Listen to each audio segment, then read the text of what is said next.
2023년 9월 일본 사회를 충격에 빠뜨린 소식이 전해졌습니다. 다카라즈카가 극단 출신의 여배우 오우즈키 노아가 돌연 AV 업계로 진출한다는 발표를 한 것입니다. 일본에서는 여성 연예인의 해당 업계 진출이 합법적이고 흔한 일이지만 그녀의 결정은 큰 논란을 불러일으켰습니다. 그 이유는 그녀가 바로 일본 최고 수준의 여성 뮤지컬 극단 다카라즈카가 극단 출신이기 때문입니다. 1914년에 창립된 다카라즈카가 극단은 100년이 넘는 역사를 지닌 일본 최고의 가극단으로 일본뿐만 아니라 아시아에서도 높은 평가를 받고 있습니다. 독특한 매력과 뛰어난 실력으로 일본 엔터테인먼트 업계에서 확고한 입지를 다져왔으며 예술을 꿈꾸는 많은 청소년들에게 목표가 되는 단체이기도 합니다. 다카라즈카가 극단의 배우들은 엄격한 훈련을 거쳐 뛰어난 예술성과 무대 매너를 갖추고 있으며 특히 순수하고 단정하며 우아한 이미지를 유지해야 합니다. 이러한 가치를 지켜온 가극단 출신의 오우즈키 노아가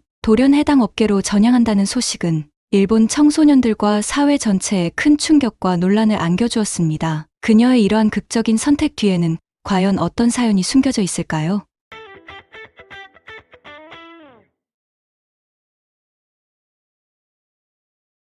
다카라즈카가 극단은 수많은 이들이 꿈꾸는 무대이며 노아 역시 치열한 경쟁을 뚫고 그곳에 입성한 인물이었습니다. 동기 중에는 현재 다카라즈카가 극단의 톱스타인 마이소라 히토미도 있었습니다. 치열한 경쟁을 이겨내고 가극단에 입단한 그녀가 23세의 나이에 모든 것을 내려놓고 전혀 다른 길을 선택하였습니다. 노아는 어린 시절부터 남다른 환경에서 성장했습니다. 그녀가 거주하던 지역은 일본 유수의 기업 회장과 임원들이 거주하는 부촌이었으며 3세 때부터 클래식 발레를 배우기 시작했습니다. 14세에 다카라즈카 음악학교에 합격했고 16세에는 정식으로 가극단에 입단해 하나구미, 꽃조 소속이 되었습니다. 다카라즈카 가극단은 5개의 조로 나뉘며 각 조마다 개성이 다릅니다. 그 중에서도 하나구미는 가장 오래된 전통을 지닌 조로 화려하고 강렬한 무대와 뛰어난 실력을 갖춘 배우들이 많습니다.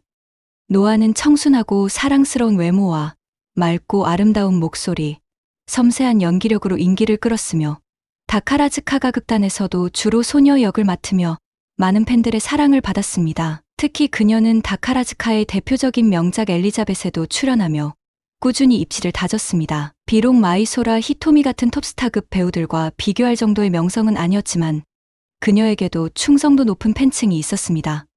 그러나 인기가 점점 상승하던 중 그녀는 갑작스럽게 퇴단을 발표했습니다. 하지만 퇴단의 구체적인 이유에 대해서는 밝히지 않았습니다. 결국 2022년 노아는 6년간의 다카라즈카가 극단 생활을 마무리하고 가극계를 떠났습니다. 더 충격적인 사실은 그녀가 퇴단하자마자 해당 업계에 진출했다는 점입니다. 그녀는 나기사 코이키라는 예명으로 화려한 데뷔를 알렸습니다. 해당 작품의 홍보에서는 그녀의 다카라즈카 출신 이력이 드러나지 않았지만 작품이 공개되자 많은 일본 관객들이 그녀를 알아보았습니다.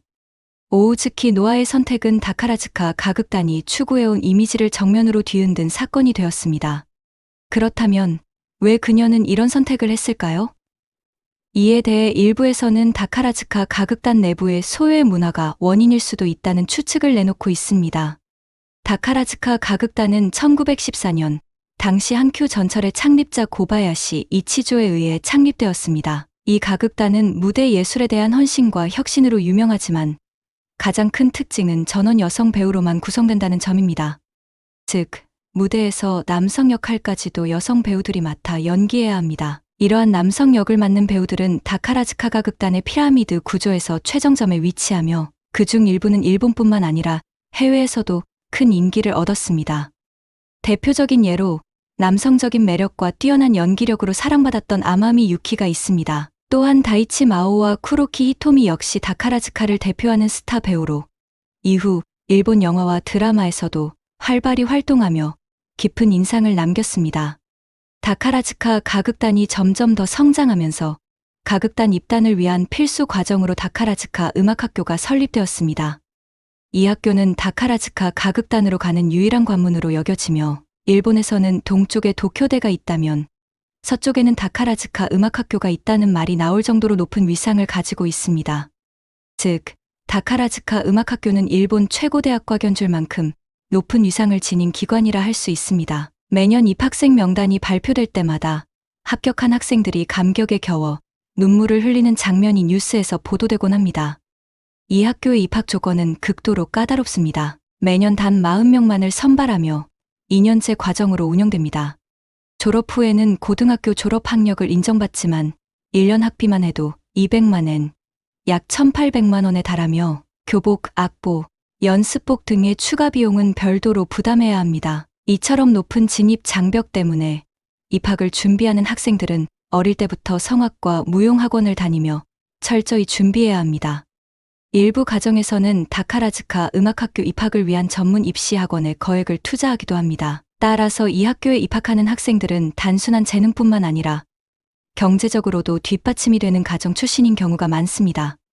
이로 인해 다카라즈카 음악학교와 다카라즈카가 극단은 종종 부유층 딸들의 집합소라는 이미지로 비춰지기도 합니다. 다카라즈카 음악학교에 다니는 부유층 출신의 학생들은 대체로 강자에게 약하고 약자에게 강한 태도를 보이며 학교 자체에도 강한 계급 의식이 존재합니다. 이러한 환경 속에서 학생들 간의 소외 현상이 종종 발생합니다. 2008년 다카라즈카 음악학교에 입학한 한 학생, 스즈키 이쿠코의 사례는 이러한 학교 내 소외 현상을 보여주는 대표적인 사례입니다. 그녀는 입학 당시 동기들로부터 철저히 고립되었습니다. 배척을 주도한 학생들은 입학 전부터 같은 예비반 학원을 다니며 친분을 쌓은 상태였고, 이들은 학원에 다니지 않은 지방 출신의 스즈키를 무시하며 편견을 가졌습니다. 어느 날 기숙사에서 누군가의 물건이 사라지자 가해자들은 스즈키가 훔쳤다는 소문을 퍼뜨렸습니다. 그러나 학교 측은 이러한 문제에 대해 아무런 조치를 취하지 않았고 피해자인 스즈키를 보호하지 않았습니다. 다카라즈카가 극단은 원로 배우인 소노이 케이코를 기리기 위해 매년 추모식을 개최하며 후배 배우들이 참석해 그를 기리는 행사를 이어가고 있습니다. 스즈키 역시 후배로서 이 행사에 참석했으며 당시 언론과의 인터뷰에서 학교 내의 문제를 솔직하게 언급했습니다. 그러나 이 인터뷰가 문제가 되어 학교의 허가 없이 언론과 접촉했다는 이유로 징계를 받았습니다. 이후 그녀에 대한 배척은 더욱 심해졌고 동급생들은 수업 시간에도 그녀를 노골적으로 배척했습니다.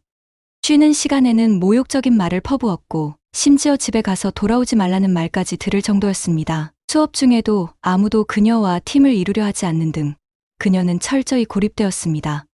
스즈키 이쿠코는 학교에서 부당한 대우를 받으며 점점 더 힘든 상황에 처하게 되었습니다. 그녀는 동기들에게 배척당했을 뿐만 아니라 기숙사에서 세탁기 사용까지 금지당해 매일 새벽 5시에 일어나 직접 빨래를 해야 했습니다. 이후 온라인에는 동기들이 이를 조롱하며 촬영한 사진이 퍼지기도 했습니다. 이러한 상황이 계속되면서 스즈키는 정신적으로 극도로 지쳐갔고 학업과 생활에도 큰 영향을 받았습니다. 결국 학교 측은 그녀의 부모를 불러 면담을 진행하며 스즈키가 편의점에서 물건을 훔쳤다고 주장했습니다. 하지만 스즈키는 이를 강하게 부인하며 자신이 결백하다는 것을 증명하기 위해 CCTV 영상을 확인해달라고 요청했습니다. 그러나 학교 관계자는 정말 안 했으면 변명할 필요도 없지 않느냐라는 식으로 대응하며 스즈키의 요구를 묵살했습니다. 부모 역시 학교의 일방적인 주장에 맞설 수 없는 상황이었고 결국 학교 측이 내린 결정을 따를 수밖에 없었습니다. 결국 학교는 무단 인터뷰, 절도 혐의 등 총 6가지 이유를 들어 스즈키에게 퇴학을 통보했습니다. 그녀는 퇴학당할 때조차 소중한 안경과 수업에 필요한 발레 슈즈 등 짐을 챙기지 못한 채 학교를 떠나야 했습니다. 이후 스즈키는 법적 대응에 나서 학교를 상대로 소송을 제기했고 결국 퇴학 처분이 취소되었으며 1,000만 엔, 약 9천만 원의 위로금을 받았습니다. 하지만 이미 마음의 상처가 깊어진 그녀는 학교로 돌아가지 못했고 학업을 포기하게 되었습니다. 그 후 다카라즈카 음악학교 측에서 그녀에게 고등학교 졸업장을 발급해 주었지만 정작 과거 그녀를 배척했던 동기는 신인 공연의 주연으로 발탁되었습니다. 이에 대한 분노와 절망 속에서 스즈키는 다카라즈카의 이미지를 흔들기 위해 해당 업계로 진출하기로 했습니다. 나아가 그녀는 자신의 이야기를 영화로 제작하기 위해 한 영화 투자자를 찾아가 자신의 경험을 영화화하는 프로젝트까지 추진하게 되었습니다. 그러나 이 영화는 끝내 개봉되지 못했습니다. 다카라즈카가 극단이 명성을 보호하기 위해 해당 영화의 판권을 매입했기 때문입니다. 사실 스즈키 이쿠코가 겪은 일은 다카라즈카 음악학교에서 발생한 여러 사건 중 하나에 불과했습니다. 그녀뿐만 아니라 다른 가극단 배우들도 비슷한 경험을 폭로한 바 있습니다. 일부 보도에 따르면 몇몇 학생들은 학교 내에서 지속적인 모욕과 부당한 대우를 받아왔지만 학교 측은 이를 공식적으로 부인하거나 대수롭지 않게 여기는 경우가 많았습니다. 이러한 문제들은 피해자들에게 깊은 상처를 남겼지만 학교 측의 대응은 미온적이었고 가해자들에 대한 처벌도 제대로 이루어지지 않았습니다. 이러한 현상은 다카라즈카가 극단 내부의 엄격한 위계질서와 관련이 있다는 분석도 있습니다. 다카라즈카가 극단은 전통적으로 선배가 후배를 지도하는 문화를 중시하며 남존여비 사상이 깊이 뿌리박혀 있어 극단 내에서는 남성 역할과 여성 역할 사이의 서열이 엄격하게 구분됩니다. 특히 남성 역할과 여성 역할의 지위 차이가 현저히 커 심지어 일부 관습에서는 여성 역할이 남성 역할과 대화할 때 무릎을 꿇고 말해야 한다는 전통도 존재했습니다. 또한 다카라즈카 음악학교에 입학하는 순간부터 철저한 위계질서를 따르게 됩니다. 예를 들어 선배가 계단을 내려올 때 후배들은 길을 비켜줘야 하며 선배가 가운데 자리를 차지하는 것이 당연시됩니다.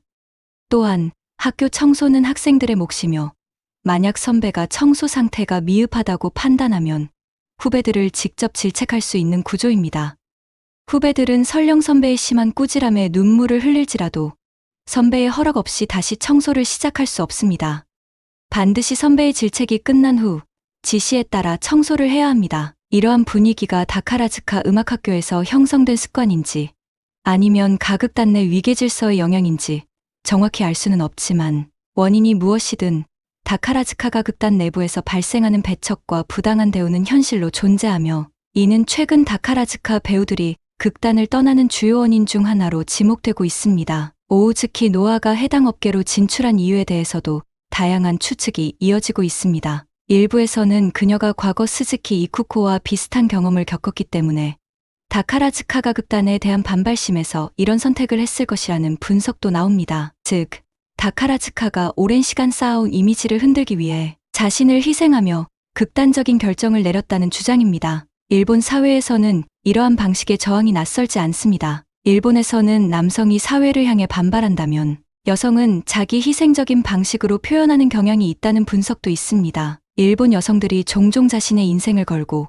극단적인 결정을 내리는 방식은 가족, 조직, 혹은 자신을 힘들게 한 환경에 대한 일종의 반항으로 해석되기도 합니다. 한편 오우즈키 노아가 자신의 어머니 이름으로 이 업계에 진출한 건 가족에 대한 반발심 때문이라는 추측도 있습니다. 그러나 이들 여성들은 겉으로는 스스로 해당 업계로 뛰어든 것처럼 보이지만 실제로는 산업 구조에 의해 더욱 위험한 깊은 곳으로 밀려나고 있습니다. 일본의 해당 업계는 세계적으로 유명하며 그 번영 뒤에는 끊임없이 새로운 여성들이 업계에 유입되는 현실이 존재합니다. 해당 업계의 유혹적인 문은 모든 여성들에게 열려 있지만 그 문을 넘어서면 되돌아오기 어려운 길이 펼쳐집니다. 여성들은 다양한 이유로 이 업계에 발을 들이게 됩니다. 일부는 선택의 여지가 없는 상황에서 결정하게 되고 또 일부는 관심과 인기를 얻고 싶어서 스스로 뛰어들었다고 이야기합니다. 그들에게는 명성을 얻고 싶다는 욕망과 동시에 경제적인 이유도 존재합니다. 일본에서는 특정 업계 신입을 모집하는 스카우터들이 거리에서 젊은 여성들에게 접근하며 모델 계약을 제안해 결국 업계로 이끄는 경우가 많습니다. 여성들은 촬영 현장에서 감정을 배제한 채 철저히 시청자를 위한 촬영을 합니다. 심지어 일부 여배우들은 신체 변화로 인해 팬들에게 공개적으로 사과하기도 합니다. 이는 시청자의 만족도가 하락하고 작품의 흥행이 영향을 받을 수 있기 때문입니다. 이러한 현실은 해당 업계의 어두운 면 중 극히 일부분에 불과합니다. 아무리 아이돌급 외모를 가진 여성이라도 작품의 판매량이 줄어들기 시작하면 점점 더 강도 높은 촬영을 요구받게 됩니다. 비정상적인 연출까지 강요받으며 선택의 여지가 거의 없습니다. 36세 생을 마감한 이이지마 아이는 생전 인터뷰에서 배우들에게는 완전한 선택권이 없으며 시간이 갈수록 더욱 자극적인 콘텐츠 촬영을 강요받는다고 밝혔습니다. 이러한 환경은 배우들의 신체적, 정신적 건강에 크고 작은 영향을 미치게 됩니다. 많은 배우들이 데뷔 후 2, 3년 내 업계를 떠나지만 떠난 이후의 삶도 쉽지 않습니다. 한때 최고의 인기를 누렸던 미카미 유아조차도 2023년 업계를 은퇴하며 이 업계의 짧은 활동 수명을 보여주었습니다.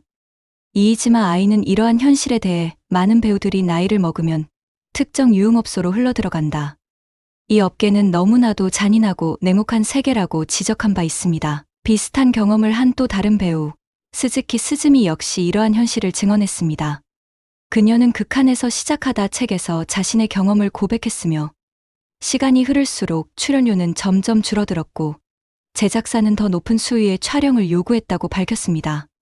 그녀는 방송에서 과거 촬영 중 위험한 상황에서 촬영을 강요받아 극도의 고통을 겪은 적도 있다고 이야기했습니다. 이러한 끔찍한 경험들은 그녀에게 심각한 정신적 트라우마를 남겼고 업계를 떠난 후에도 그 상처는 쉽게 사라지지 않았습니다. 무엇보다 한번 이 업계 배우라는 타이틀을 갖게 되면 평생 동안 그 꼬리표를 떼기 어렵다는 점이 가장 가혹한 현실이었습니다. 오우즈키 노아의 선택은 일본 사회와 엔터테인먼트 업계의 구조적 문제를 다시금 생각하게 만듭니다. 부유한 가정에서 성장하고 다카라즈카가 극단의 배우가 되었던 그녀는 왜 전혀 다른 길을 선택하게 되었을까요? 일본 사회에서는 여성들에게 특정한 이미지와 역할이 기대되며 이는 개인의 선택에 영향을 미칠 수도 있습니다. 오우즈키 노아의 미래는 앞으로 어떻게 펼쳐질까요? 그녀가 새로운 기회를 찾을 수 있을까요? 아니면 또 다른 도전에 직면할까요? 여러분의 생각을 들려주세요. 오늘의 이야기는 여기까지입니다. 끝까지 시청해주셔서 감사합니다. 구독, 좋아요, 알림 설정 잊지 마세요. 그럼 다음 영상에서 만나요.